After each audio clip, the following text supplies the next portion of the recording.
Abbaan kan geegoota hardaan dabaalanii naannoo mataa keetii fuulaan sahaalanii. Bareedinni mormaa callee qofaa miti. Bareedinni mormaa callee qofaa miti. Kaleessa galgala kolfi gurbaa sanyii mootii. Taphaddunaan kolfi gurbaa sanyii mootii.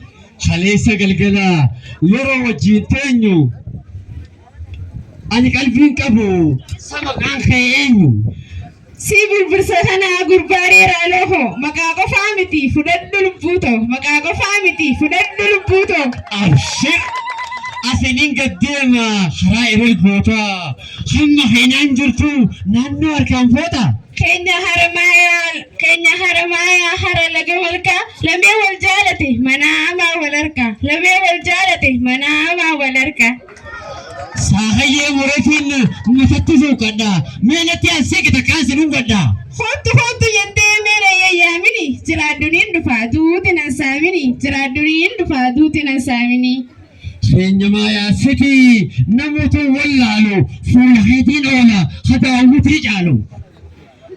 Onneetu yeseentee siitu hundaa'oli guyyaa hoottu namoochisaa ooli guyyaa hoottu namoochisaa ooli. Maashaallah. Adaree harkishanii maaliin danqaranii abboon jimaadite maaliin gabbaranii. Suusuun gubatu numa harkarfata hiyyeessi nifatu numa dagalfata hiyyeessi nifatu numa dagalfata. Abboon buna dhaabe shataaraallee taatu humna hawwatiin dhufaqa baranallee taatu. Itillee gurraattii fi dagabiyaa fi sibiilee neerumu yaada malee rafi sibiilee neerumu yaada malee rafi. Abshir wallahi.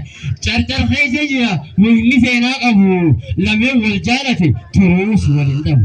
Gaara kana gubbaa maaltu jaare darbii asiin dhufan jenne meelaal dubbii rabbii asiin dhufan jenne meelaal dubbii rabbii. Ajab! Ijoolleen gundoo dhooyte godoon jiikeessa haala kennaa ta'e hunda dubraa keessa haala kennaa ta'e dubra gandaa keessa. Hararoo sin jabuu sin jijjiiramu ergaan si jaaladhe sirraan jijjiiramu ergaan si jaaladhe sirraan jijjiiramu. Naaf jiran era hin boorahu booran jaa'uu malee sirka dhuunfee wallahi nu magartee qeeransaa'uu malee.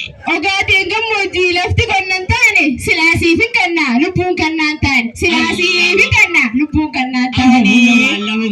Waan daleeffattaniif baay'ee galatoomaa walaloon keenya asirra dhaabbata.